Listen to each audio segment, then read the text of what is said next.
Bienvenidos a un nuevo capítulo de Operación Crimen. En esta ocasión vamos a hacer un análisis de el atentado que ya desde hace más de una semana recibió el candidato presidencial Miguel Uribe Turbay. Vamos a analizarlo desde otra perspectiva, un poco más técnica, y es su esquema de seguridad, su nivel de riesgo y elementos asociados a el joven sicario que fue involucrado en este hecho tan lamentable. Y para ese análisis tenemos hoy un magnífico invitado, el doctor Wilson Ortiz. Él tuvo la oportunidad de estar en el extinto Departamento Administrativo de Seguridad DAS, donde ingresó como detective, estuvo en el Departamento de Protección a Dignatarios, hizo parte del esquema de seguridad de un expresidente, candidato presidencial, de un director del DAS, en fin, con una amplia experiencia en temas de seguridad de personas. Actualmente está trabajando en la Defensoría Pública, es abogado. Doctor Wilson, bienvenido. Muchas gracias, doctor Belisario. Un honor tenerlo acá. Igualmente para mí estar acá al lado suyo. Mil gracias. Bueno, empecemos analizando técnicamente cuál era el nivel de riesgo que tenía el senador Uribe Turbay. Bueno, existe un manual o un decreto, manual no, sino decreto del 1066 del 2015 del Ministerio del Interior, y obviamente que faculta a la Unidad Nacional de Protección para la protección de las personas que requieren el servicio. Dentro de este decreto, refiero el 1066, se establece que para el senador Miguel Uribe estaba catalogado como un riesgo extraordinario.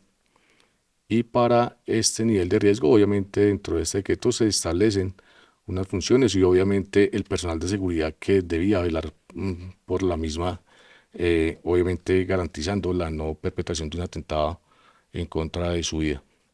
Comúnmente, uno escucha riesgo extraordinario, se le viene a la cabeza, pues también por algo del conocimiento que tuve en mi vivencia con el DAS y los esquemas de protección, que ese riesgo necesita un mínimo de esquema de seguridad, es decir, una cantidad de hombres o mujeres en temas de protección, un anillo de seguridad conformado idealmente por cuántas personas. Lo ideal sería un equipo conformado por mínimo 14 y 16 personas. ¿Y por qué hablo de 14 y 16 personas? Porque teniendo en cuenta el decreto, en este decreto para este nivel de riesgo extraordinario establecían un promedio de 5 personas del anillo de seguridad, y el cual estaba compuesto por vehículo y su conductor. Si bien es cierto, el conductor está dentro del esquema de seguridad, pues no hace parte de ese anillo principal, ¿Okay? ¿sí? O primario de seguridad.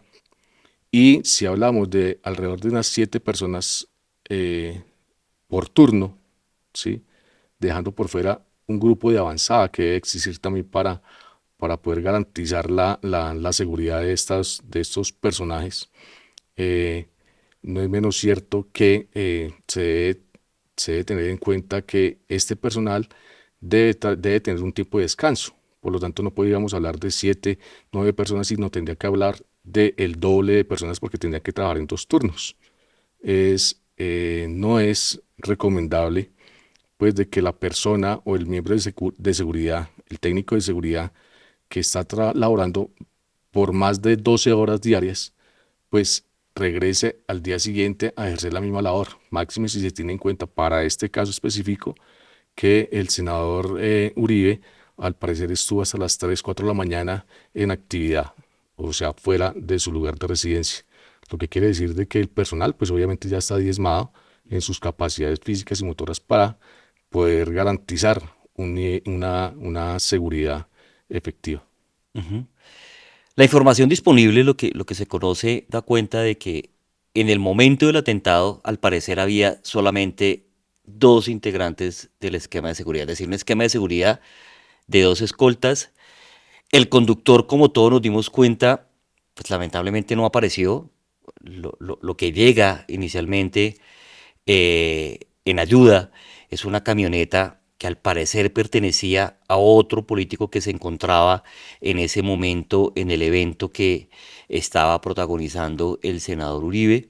Todo esto son fallas en la seguridad.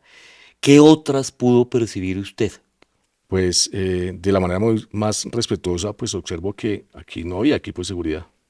Aquí no hay. Vemos, de acuerdo a los videos, que está un miembro de seguridad, está en la parte de atrás, pero es el único que se observa. Se hablaba de dos miembros de seguridad o de anillo de seguridad, pero este anillo de seguridad para el nivel de riesgo extraordinario que tenía el senador, pues es ínfimo, no garantiza nada de seguridad. De hecho, cuando hablamos del conductor, si decíamos que teníamos un conductor y un vehículo, se supone que el vehículo debió haber sido blindado, uno, y dos, que el conductor debió permanecer cerca a donde estaba el precandidato. No dentro del vehículo, sino al lado de la puerta del vehículo, presto a reaccionar ante cualquier eventualidad. Eso en primera medida. Segunda falla de seguridad, si se tiene en cuenta las manifestaciones que hace el concejal que acompañaba al precandidato para ese día, eh, el concejal y el edil pues manifestaban de que era un evento que había sido programado. Si tenemos en cuenta esa situación de que es un evento programado, lo mínimo que debió existir fue una avanzada al lugar para verificar las condiciones de seguridad a fin de que el candidato, al fin de advertirle al candidato que no podía asistir a dicha reunión toda vez que no se daban las garantías necesarias de seguridad para el mismo. Fíjese que noto con extrañeza, pues que si se habla de un evento que viene siendo programado por aproximadamente 8 días antes, pues cómo es posible que coloquen al candidato sobre unas canastas sin ningún tipo de seguridad. Se coloca con una desprotección total de 360 360 grados. grados, ¿sí? Y no hay personal de seguridad dentro del público o personal de inteligencia del equipo de seguridad para que esté dando rondas que puede estar pasando dentro de ese mismo escenario. Y con un solo miembro de seguridad al lado de él, o inclusive si hubiesen estado los dos miembros de seguridad, pues tampoco, muy poco hubiesen podido hacer por la posición que tenía el candidato. El candidato estaba de una forma visible, total, estaba encima de unas cajas, mientras que el equipo de seguridad estaba por debajo de él. Eso le da obviamente más posibilidad al agresor de atentar contra su vida. Y no había quien estuviese observando desde la parte alta, al menos al nivel del candidato, qué movimientos se observaban dentro del público. Entonces, fallas de seguridad inmensas. Podemos recordar el atentado al Luis Carlos Galán, candidato presidencial, que a pesar de haber tenido un equipo de seguridad amplio, también existieron fallas de seguridad, a pesar de que hubo ubicación de personal en la tarima, no se revisó por debajo de la tarima. Ahora, si tenemos en cuenta este atentado del senador Miguel Uribe, pues garrafal, las medidas de seguridad no existieron, no existieron. No hubo un reconocimiento previo por el equipo de seguridad del lugar donde iba a estar el candidato. Y eso es una falla garrafal que no puede existir y que el resto de candidatos o senadores o dirigentes políticos no pueden soportar dichas fallas de seguridad porque pues, estarían propensos a un posible atentado de esta magnitud. Muy bien. Déjeme recapitular un poco lo que usted nos ha mencionado y sobre todo clarificar para quien nos ve y nos escucha algunos términos. La avanzada son por lo menos dos miembros de la seguridad que van previamente al sitio donde el candidato se va a presentar. ¿Por qué es importante? Porque revisan los elementos de riesgo que pueda haber en ese sitio para el candidato y tienen incluso la autoridad de decir, candidato o senador, si es seguro, no es seguro, le sugerimos, le recomendamos presentarse o no presentarse en ese sitio, ¿cierto? Es así. ¿Sí? Esa es la función del grupo de avanzada. El grupo de avanzada es el encargado de verificar las rutas de llegada, y no es una sola ruta, son dos, tres rutas de llegada, dos, tres rutas de evacuación. El grupo de avanzada estaría a cargo también de establecer si cerca al lugar existe un centro médico que pueda dar los primeros auxilios en el evento de un atentado. Debe establecerse también que en ese centro de salud que quede cerca o el más cercano a donde va a estar el candidato o precandidato, pues tenga el tipo de sangre para obviamente prestar los primeros auxilios y llegar a estabilizar en el evento de que se presente un atentado como el que ocurrió en este momento. Esa es la función del grupo de avanzada. Igualmente, pues verificar de que se den las condiciones de seguridad donde va a estar el candidato y los sitios que va a recorrer el candidato. Y para eso, pues si bien es cierto, no se cuenta con un equipo grande de seguridad, pues no es menos cierto que sí existe policía en el sector y debió haberse solicitado al personal de vigilancia o del CAI cercano o el apoyo a la Policía Nacional para que se hubiesen hecho las requisas respectivas en el lugar donde iba a ocurrir el evento o haber acordonado este sector para brindar mayor seguridad. Fíjese que usted menciona algo también muy importante, es un término que quiero clarificar. Dentro del esquema de protección, lo ideal también es que haya algunos miembros de protección haciendo labor de inteligencia. ¿Qué significa eso?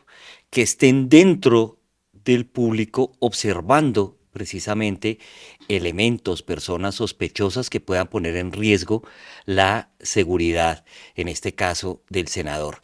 Y aquí hablábamos detrás de cámaras de algo muy interesante, doctor Wilson, y es, últimamente se ha vuelto común, pareciera una moda, que el personal de la Unidad Nacional de Protección estuviera uniformado.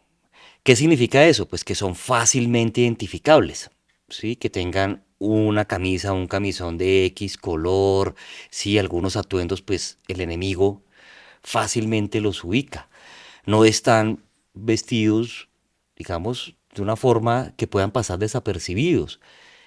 ¿Cómo eso representa un riesgo?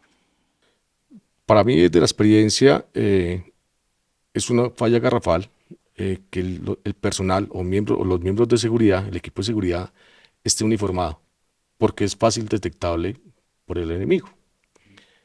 Eh, si se observan los manuales de la Dirección Nacional, la Dirección de Protección de la Policía Nacional, en dicho manual se establece que el equipo de seguridad debe estar, obviamente, acorde a cómo anda el personaje. Para este caso sería en corbata o este fin de semana, pues un sport, obviamente elegante. Y se recomienda dentro de ese manual de la Policía Nacional que para sitios cálidos o tierra caliente, pues se puede utilizar una guayabera o algo similar. No es recomendable el uso de estos uniformes, reitero, porque queda muy evidente o queda muy expuesta a los miembros de seguridad y no sería fácil o no es viable involucrar personal de miembros de seguridad como labor de inteligencia dentro del público que está cerca del candidato.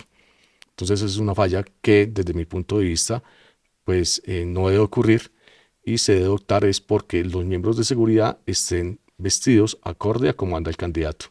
Tenemos en cuenta pues los precandidatos o los senadores en lo general pues utilizan su vestido de paño con corbata y que sería lo ideal para obviamente disfrazarse o poderse mezclar, mimetizar con los que están. O en su efecto, si son manifestaciones públicas, utilizar personal acorde al lugar donde se va a estar. Que eso es una función que podría llegar a ser inclusive el grupo de avanzadas, que serían dos personas que estén acorde a cómo está vestida las personas que asisten al evento, pero mezclados dentro de la comunidad, como bien se pudo observar que sí fue realizado por el grupo o los miembros que atacaron al candidato.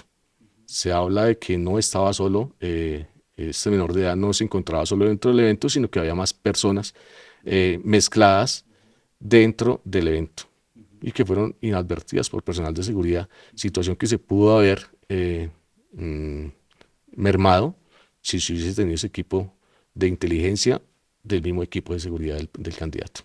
Cuando ese equipo de inteligencia de seguridad del candidato, sí, hablemos de lo ideal, de lo que debió ser y no fue, hubiera advertido precisamente esa presencia de personas sospechosas, ¿cómo se debe actuar ahí? ¿Qué es lo que ellos están llamados a hacer?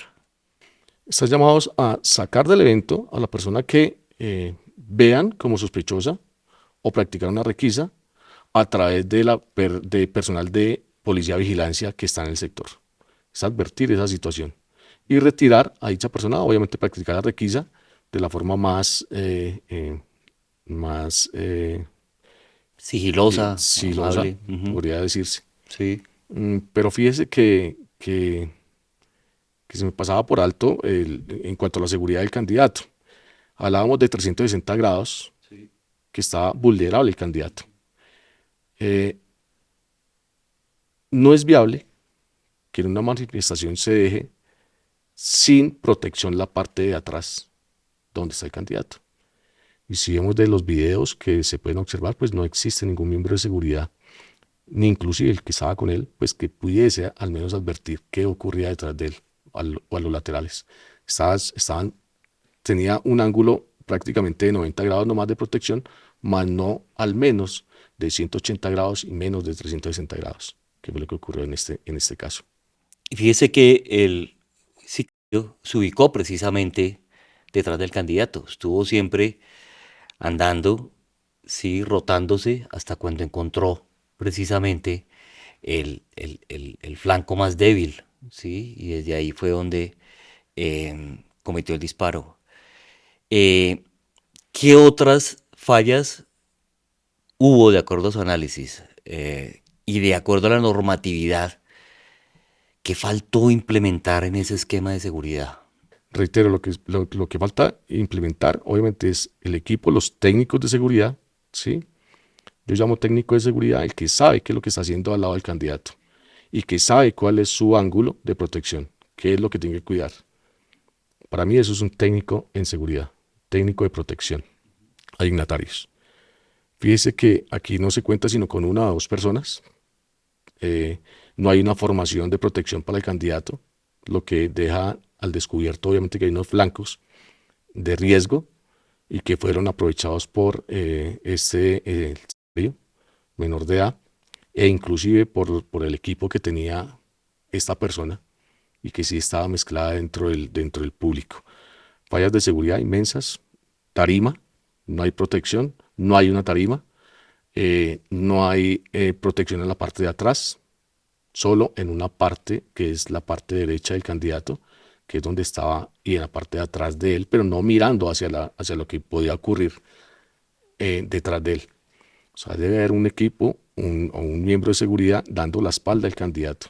Y el jefe de seguridad es el que debe estar al lado, no más de 1 metro del personaje, para poder resguardarlo de cualquier ataque que se llegue a dar. Otra de las fallas de seguridad garrafal que se puede observar a través de los videos es que no hay rutas de evacuación. No está el vehículo dispuesto como lo mencionaba al inicio de esta charla. No está el equipo dispuesto, no está el conductor donde debe estar, ¿sí? Porque debe haber sido así, pues el vehículo en que debió haberse desplazado o haber evacuado al personaje tuvo que haber sido el vehículo de él, toda vez que era un vehículo blindado, no cualquier vehículo como se hizo. Gracias a Dios, obviamente, pues aparece una ambulancia, curiosamente, a los 5 minutos de perpetrado el ataque. Y por eso, pues el senador se encuentra con vida al día de hoy. Esas fallas de seguridad se advierten toda vez que se ve que no hay por dónde evacuar al personaje, no hay cualquier cantidad de vehículos, inclusive pudo haber sido mayor el atentado si se hubiese colocado un carro bomba o una motobomba, no hubiese sido uno, dos, tres lesionados como lo que ocurrió en este evento, sino la cantidad de personas lesionadas hubiese sido mayor.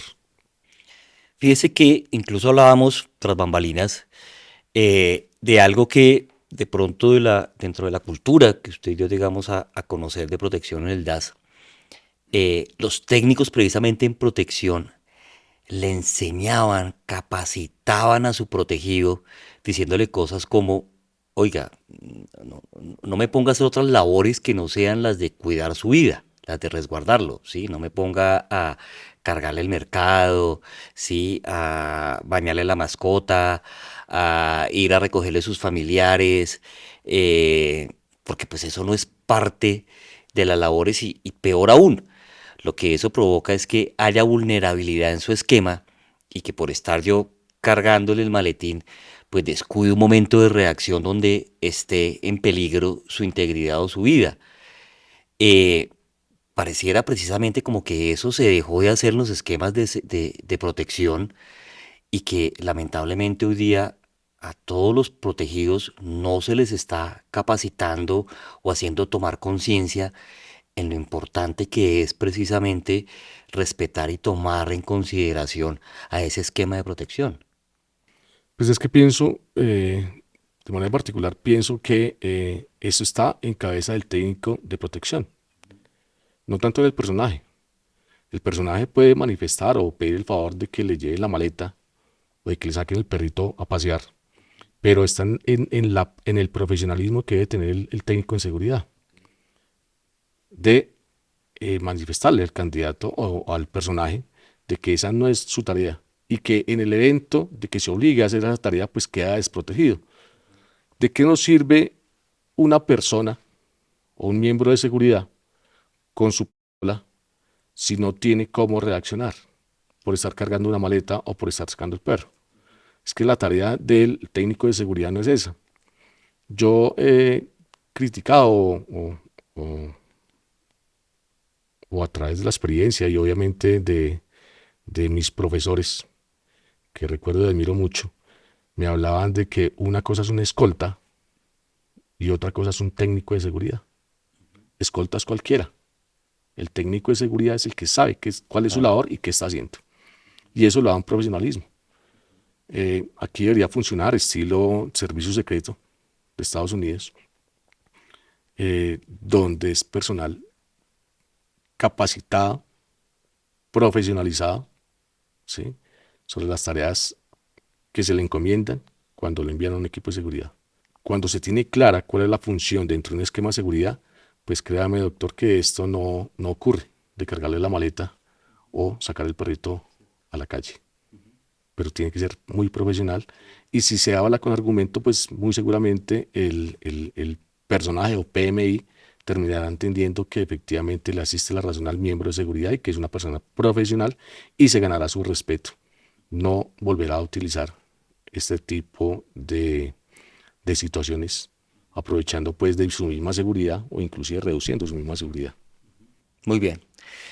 Doctor Luis, vámonos ahora a analizar un poco ya el tema relacionado con el joven ciudadano, sí, aprovechando pues que además de toda la experiencia que usted tuvo en el tema de seguridad a dignatarios, a candidatos, a, a personas públicas, pues que también es abogado y que en ese sentido, más de la Defensoría Pública, podemos analizar un poco cuál es ese contexto normativo, legal, que en este momento rodea la protección, porque sin lugar a dudas está siendo protegido el joven sicario. O sea, quisiera que quienes nos ven y nos escuchan entendieran un poco lo que implica y lo que significa el sistema de responsabilidad penal para adolescentes.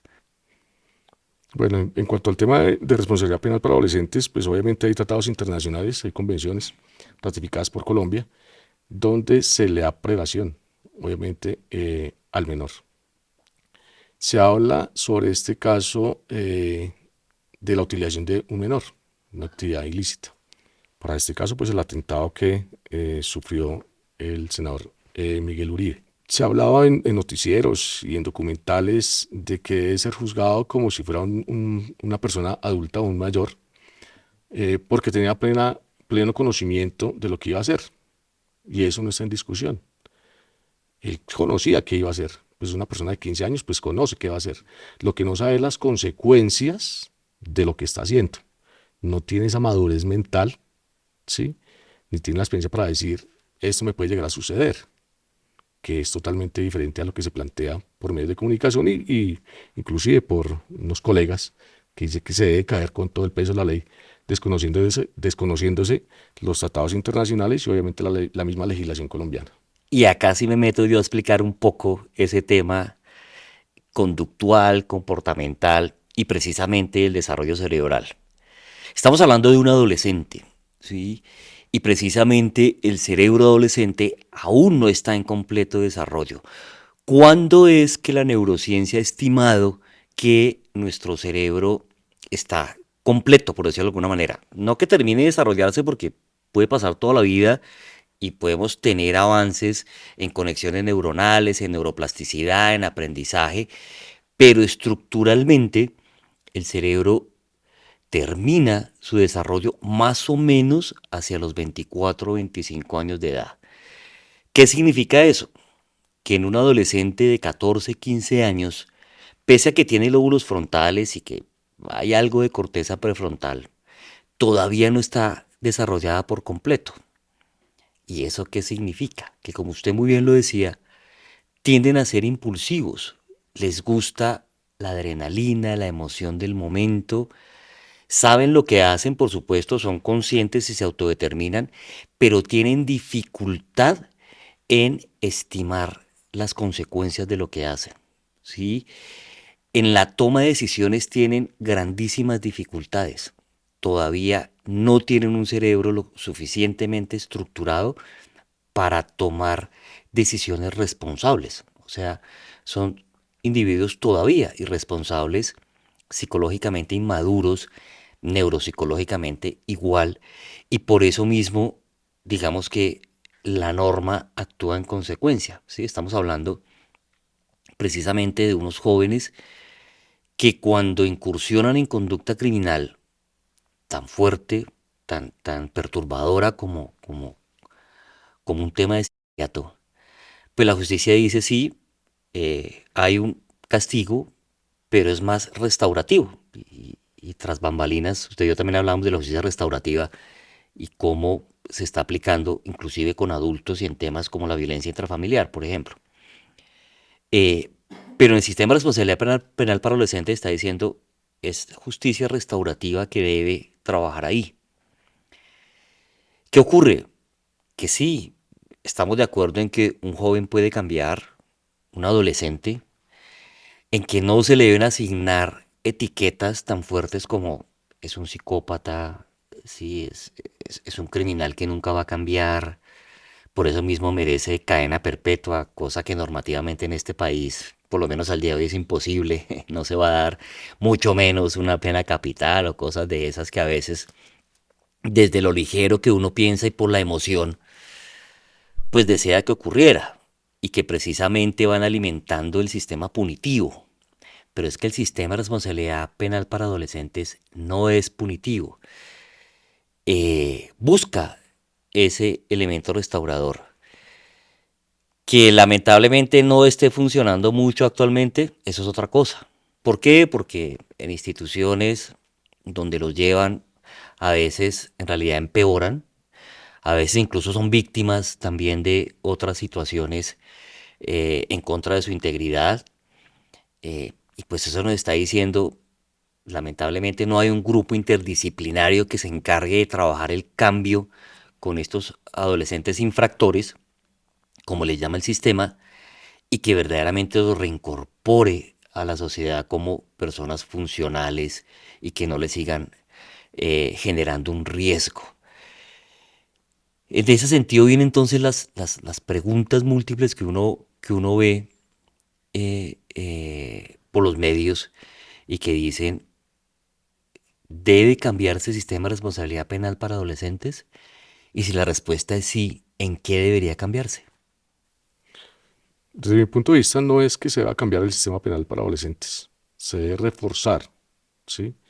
El trabajo por parte del Estado o las entidades encargadas de la resocialización de estos menores. Vemos que inclusive una de las falencias eh, en este caso, consumo de estupefacientes, que va generando ese estado mental, la falta de oportunidades, la falta de un apoyo familiar, y que en eso es que se debe enfocar el Estado como tal, Veo uno frecuentemente en las URIs diario, capturas por tráfico, porte de estupefacientes. Y la mayoría de casos es el indigente o el habitante de calle el que capturan. ¿Y con cuánto lo capturan? Con una dosis excesiva, obviamente lo reglamentario, ¿sí? De marihuana o de perico, suco, cocaína, y es judicializada. La idea no es judicializar a una persona de estas. Yo diría que la política criminal del Estado debe estar enfocada en erradicar al distribuidor como tal, no a este consumidor. Si erradicamos la distribución, ese microtráfico, pues obviamente le vamos a cortar bastante campo a estas personas que utilizan estos menores, obviamente, para comercializar dichos estupefacientes. Pero no es porque, reitero, son medidas que debe tomar el Estado como tal. No veo que sea viable pues cambiar este sistema de responsabilidad penal para adolescentes, sino fortalecer dichas entidades que están llamadas a garantizar el bienestar de los menores. Muy bien, coincido con lo que usted está diciendo y además, mire, esto nos lleva a analizar lo siguiente. ¿Qué elementos de riesgo, qué factores, es el término técnico, qué factores de riesgo tenía este adolescente para ser instrumentalizado, para ser reclutado y para ser convertido en sicario? Varios, y usted ha mencionado algunos. Abandono, ¿sí? Pierde a su mamá, que fallece. Hay negligencia en el cuidado porque su papá lo abandona. De hecho, hace poco, antes de que usted y yo nos sentáramos acá, leí una noticia donde hay una declaración del papá desde donde está, parece que es en Polonia, donde dice que no quiere saber nada de su hijo, o sea, sigue de alguna manera revictimizando el abandono. Lo cría otro familiar, pero al parecer con unas situaciones de violencia intrafamiliar. Ahí tenemos otro factor de riesgo. Y sumémele otro que usted muy bien menciona, el consumo problemático de drogas alucinógenas, ¿sí? Yo lo he dicho, lo insisto, y lo insisto no desde una postura personal, lo he insistido desde la ciencia, en especial de la neurociencia. No existe un consumo recreativo. El consumo recreativo empieza a volverse adictivo y lo adictivo daña el cerebro. Cualquier adicción nos daña el cerebro. Drogas alucinógenas, alcohol, pornografía, pantallas, todo eso impacta en el cerebro, no nos trae salud mental. Ese factor de riesgo, sumado a que empieza a involucrarse en su cultura criminal. ¿Sí? Él habla inclusive de una olla donde ahí lo reclutan, le hacen la propuesta. Tengo entendido también por una información que la noche antes del atentado, el joven estuvo departiendo en un sitio, le ofrecieron licor, ¿sí? Y efectivamente empezaron a seguirlo trabajando con todo lo que usted mencionaba anteriormente, de que esto estaba orquestado en un plan, ¿sí? Pese a que seguramente no salió como quería que saliera, pero estaba orquestado dentro de un plan que sí tenía una ruta de escape, que sí tenía unos individuos de apoyo, que sí tenía unas variables alrededor del crimen que precisamente hacían o garantizaban que se iban a salir con la suya. Pero como todos estos factores de riesgo, inclusive también tuve conocimiento de que el joven estuvo en IBIPRON, que es precisamente el programa que tiene el distrito de atención a jóvenes en riesgo de habitabilidad de calle, como usted mencionaba, de consumo de drogas y de criminalidad. Y en uno que tuvo el gobierno, que lamentablemente no ha sido exitoso, del cual se retiró por eso mismo, porque no hay una estructura que los trabaje, que prevenga, que contenga, ¿sí? Y que reeduque a estos jóvenes en riesgo, que por lo menos les brinde los elementos necesarios para que no caigan en la criminalidad. ¿No? Eh, Vámonos ahora, doctor Wilson, al momento como tal del atentado. Entonces tenemos un joven que presuntamente no tenía mucho entrenamiento como sicario, pero seguramente sí por lo menos un mínimo, ¿sí? ¿Dónde percibimos eso? En la forma, esto se percibe en la forma cómo apunta o cómo dispara, Ujú. una forma técnica Sí, del agarre del arma, de la empuñadura del arma. sí. Tan es así que el parecer el primer disparo, ¿sí? Es el que impacta el cráneo del senador. De hecho, en los videos se ve cuando se estremece la Ujú. cabeza o el cráneo del senador. Fíjese que esta posición que toma el muchacho, pues es con una técnica que no cualquier persona tiene. Y esa precisión, a pesar de estar a una distancia tan corta, una persona que no hubiese tenido un entrenamiento mínimo no podría haberlo impactado porque el retroceso de los gases al disparar, pues hace es que levante la pistola como tal. O sea, no lo hubiera podido impactar. Entonces el agarre del arma fue precisa al punto de que al hacer la percusión, obviamente no levantó el arma. Esto da obviamente a entender de que sí hubo un entrenamiento previo, de que estaba preparado para lo mismo. Eh, Podríamos hablar sobre el escape de esta persona. Entonces diríamos que entre los videos pues se ve que no hay una reacción de entrenamiento por parte del muchacho. Sí. Se tiene que evaluar varios puntos de vista. Obviamente el muchacho va corriendo, el organismo se agita, la capacidad obviamente de disparar pues se reduce, máxime si no hay un entrenamiento extenso, ¿sí?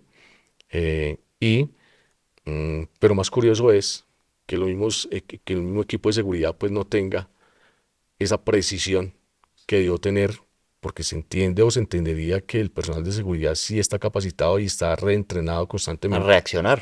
para reaccionar. O sea, no tendría por qué haber llegado inclusive a esa esquina.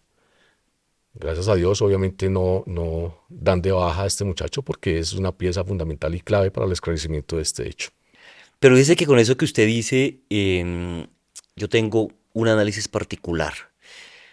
Y es precisamente de la criminología y de las nuevas tendencias que lamentablemente están apareciendo en el uso, en la tercerización de adolescentes para cometer actos de asesinato. Eh, Precisamente el momento en que usted y yo estamos haciendo este programa, hay hubo una noticia de un joven sicario que a un concejal le quita la vida, a un concejal que inclusive venía en silla de ruedas y a través con arma de fuego le quita también la vida, lo ultima. O sea, ¿qué está pasando? ¿Por qué están utilizando precisamente a los adolescentes para cometer estos actos criminales? Pues es la pregunta que uno se hace. Y dentro de las respuestas que uno puede encontrar, puede básicamente decir que es un eslabón más dentro de una cadena en la cual por lo menos hay 6 o 7 eslabones más que no conocen, no saben y no tienen una información útil, hablando desde la perspectiva de investigación criminal y de inteligencia. ¿Por qué? Porque este último eslabón, que es el sicario, si acaso conoce quién fue quien lo contactó y le prometió darle un dinero si cumplía con la vuelta, como llaman.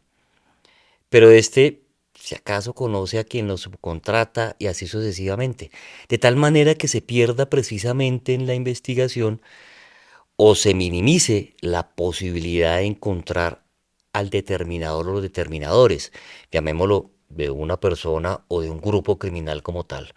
Sí, estamos precisamente dentro de esa nueva criminalidad, teniendo esa modalidad, ese modus operandi que se empieza de alguna forma a viralizar y a ser utilizado por bandas criminales, por grupos estructurados, en fin, para generar daño.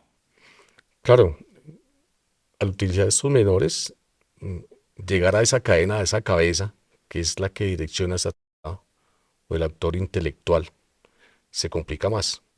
Pero para eso pienso yo que es importante la inteligencia y contrainteligencia de Estado, que son fallas que aquí se advierten desde lejos. Si hubiese una inteligencia y contrainteligencia de Estado eficaz, esto no sucedería. El Estado colombiano cuenta con equipos de alta tecnología que tiene que ver con las redes de comunicación. Escuchaba por ahí un programa de un colega que maneja lo que son las inteligencia artificial, informática forense. Decía que en el convenio este de Budapest, Colombia no había firmado o se había abstenido de firmar dicho convenio para la extracción de la información en tiempo real de las empresas de telefonía celular. Y aquí una de las fallas graves. Reitero, no es un conocimiento directo mío, sino a través de una conferencia, ¿sí? O una exposición que dicho colega realizó. Y vemos la importancia de tener claridad y que no es vulnerar derechos fundamentales o el derecho a la intimidad, que el Estado colombiano pueda tener el control sobre las comunicaciones que se van dando al interior del país. Esto reduciría en un gran porcentaje, obviamente, estos atentados, reitero, a través de la inteligencia y contrainteligencia de Estado, que podría llegar a utilizar estas formas de recuperar información de manera y en tiempo real. Bueno, doctor Ortiz, no queda sino agradecerle su participación, su interesante análisis para el día de hoy en este programa. Mil gracias. Doctor, muy amable, estaré dispuesto para lo que requieran y si puedo llegar a aportar algo de mi poca experiencia en el campo de seguridad y obviamente pues en el temas jurídicos como tal. Ya lo hizo. Mil gracias. Bueno, mi nombre es Wilson Ortiz Quintero, soy exfuncionario del Departamento Administrativo de Seguridad DAS, quien orgullosamente me formó en el campo de seguridad a dignatarios o de seguridad a personajes importantes, PMI. Laboré durante 24 años con dicha institución y donde tuve la oportunidad de ser o dar mis servicios como técnico de protección para el director del departamento en su momento y para un expresidente de la República de Colombia. Yo soy Belisario Balbuena. Para más contenido, síganos en todas nuestras plataformas. Esto es Operación Crimen.